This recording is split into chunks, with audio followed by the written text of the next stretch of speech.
Viewer beware, you're in for a scare.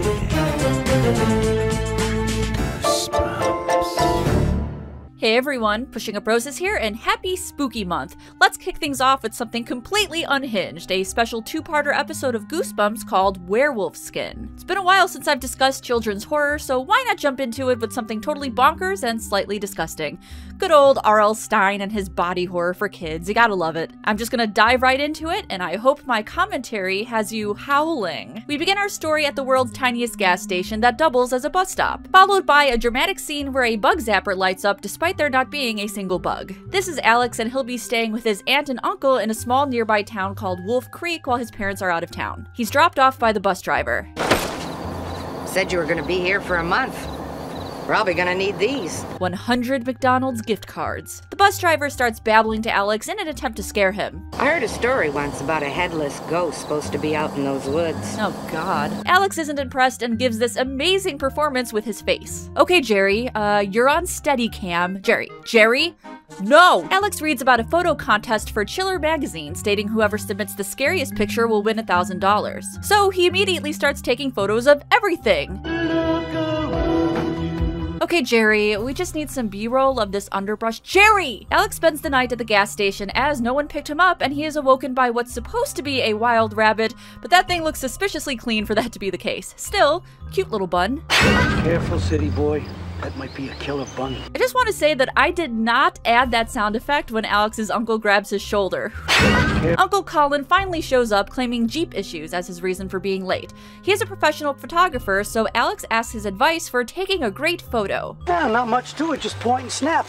Yeah, photography is easy. It's not about quality, it's about the subject, like these garden gnomes and this malfunctioning bug zapper. Fasten your seatbelt. Okay, cool it, Judge Doom. Uncle Colin decides to take the exciting route home despite driving on what looks to be a severely average road. He's not like other uncles, he's a cool uncle. I especially love how when they take a sharp turn, they lean in towards each other, which is not how physics work. Hi, Aunt Marta. Hello, dear. Sorry we left you at the gas station all night. Alex excitedly tells Aunt Marta about the photography contest. And what kind of pictures are they looking for, as if I have to ask? Oh, you know, porn. Mostly softcore. Very tasteful. Alex inquires about the rundown house next door, and his aunt and uncle tell him to stay away from it as an eccentric couple named the Marlings live there. Oh my gosh! What? I missed Jeopardy! Despite being told to stay away, Alex is very intrigued by the Marlings house, thinking it could be the subject of some scary photos. Something to make people shudder. I know, a shutter! Alright, remember, nothing to it, just point and snap. I'm sorry, what is this music? Did Motley Crue write the soundtrack for this episode? As he's wandering around, Alex runs into a girl named Hannah dripping in terrible 90s attire who already knows who he is. Colin and Marta's nephew, right? The city boy. City boy? Girl, you're in the suburbs. They walk and talk for a while, but Hannah scurries off as soon as she notices the sun going down, stating that the woods are dangerous at night, even though I'm pretty sure it's like 2 p.m. right now. Okay, Jerry, if we could just get a nice, slow shot. Jerry! Alex is startled by something and his inner monologue bursts out. That's no rabbit! Oh, okay. You think we can see it too? No? Cool. As he's running away, he is found by Aunt Marta, who yells at him for being out in the woods so late. She also says that her and Uncle Colin are working on an all-night project and tells Alex to get back in the house. What's the project? Oh, Alex, I don't have time for all these questions. It was one question. Do you have time for one question? Marta leaves and poor Wish version Charlie Bucket looks sad. Legend. Starring Tim Curry. The next day at school, the teacher has a course on legends and folklore, and we meet 2 bully characters, one of which I am sure is 25 years old. Or possibly the Children of the Corn. Whoa, nice raccoon. Main bully Sean says that some legends are true, like werewolves, and goes on to explain that if you are bitten by one, you are cursed. Werewolves shed their skin every dawn, and if you find the skin and destroy it before the next full moon, the curse is broken, and the spirit of the werewolf inside the person dies.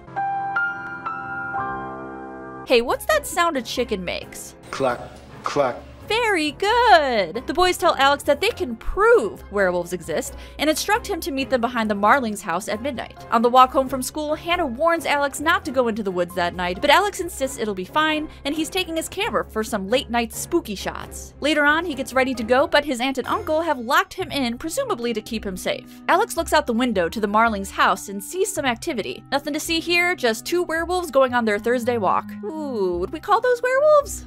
looks like maybe a gorilla. The two werewolves try to break into Alex's room, but he manages to scare them off with a camera flash. The next morning, Alex tells his aunt and uncle that the Marlings are werewolves. It's ridiculous. They're gorillas. He then tells them about Hannah's warnings, and they're like, oh, that girl. She's just paranoid because her brother was bitten by a wolf behind the Marlings' house. The wolf was never caught. I laughed so hard at this line when I first heard it. The wolf was never caught. She delivered it as though the wolf was never arrested for his crimes. Yeah, the wolf was never caught. Some say he's still out there, running a successful coffee company. Hannah explains that there are many werewolves in the woods and that they used to be able to just hide and thrive there, but with all the trees being chopped down, they're being run out. And the city's taking up so much space. There's no room for them anymore. They've gotta go someplace. When did this become a cautionary tale about ecology? Remind me, what does a chicken sound like again? Cluck.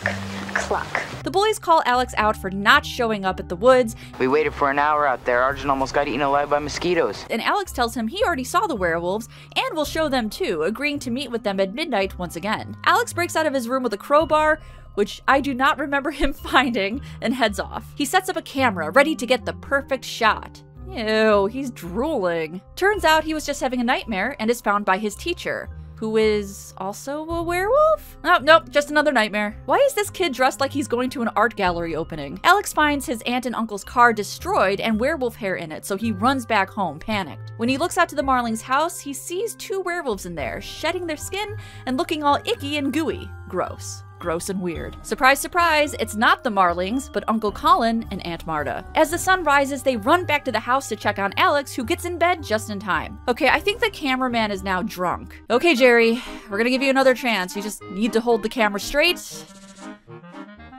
The next morning, Colin and Marta are acting all out of sorts, so Alex leaves early for school. He meets up with Hannah to tell her about his parents. Later after class, the teacher tries to convince Alex that there's no such thing as werewolves, and it took me a bit to assemble this, but for a while I had no idea what this white patch on his face was. Then I realized one of the bullies also had one on his cheek during the scene where they explained he was nearly eaten alive by mosquitoes. So I believe it's meant to be mosquito lotion, like calamine, which proves to the viewer that Alex didn't just see the teacher in his dreams. He was there, also got bitten, and is likely a werewolf. Hannah and Alex go to the Marlings where they find the werewolf skins, and for some reason they don't destroy them. They just put them in a bag and haul them off to the woods to bury them, I guess. Aren't they supposed to be destroying them? Maybe they're just hiding them for now. Hannah gets scared and bails. Hannah? Hannah, where are you going? Holy shit, look at the perfect square corners this kid dug. He is a professional. Like, he is going places. He thinks he hears something and it's just these jokers again. Yeah. Honestly, really mid-bullying, 2 out of 10. They admit they don't really believe in werewolves and just wanted to scare Alex. Then, in a weird Wayne's World-like edit, the skins come to life and try to attack them. So that's confusing. The skins can come to life with no one in them? That was never mentioned. Alex then goes insane on them in a grueling game of Whack-A-Wolf. Those sound effects are definitely pigs. The full moon is on the rise, and Colin and Marta aren't looking so good. Where are our skins? Give us back our skins! They look like they're going through withdrawal. Is this just a metaphor for heroin? I'm so confused. Can the skins find their bodies? What is going on? The moon hits its highest peak in the sky and shines down on the skins, and then this happens. And it's over! The curse is broken. How nice. Later that night, Alex develops all the photos he's taken and notices something strange in one of them. What's the matter? I told you I don't bite. Okay, final thoughts. The main thing I want to talk about is how much the end of the book it was adapted from differs from the episode. It's actually much darker in the original story. The first notable difference is that in the book, the kids actually put on and wear the werewolf skins they find, which sounds absolutely horrendous considering these skins are used and shed over and over again by Uncle Colin and Aunt Marta.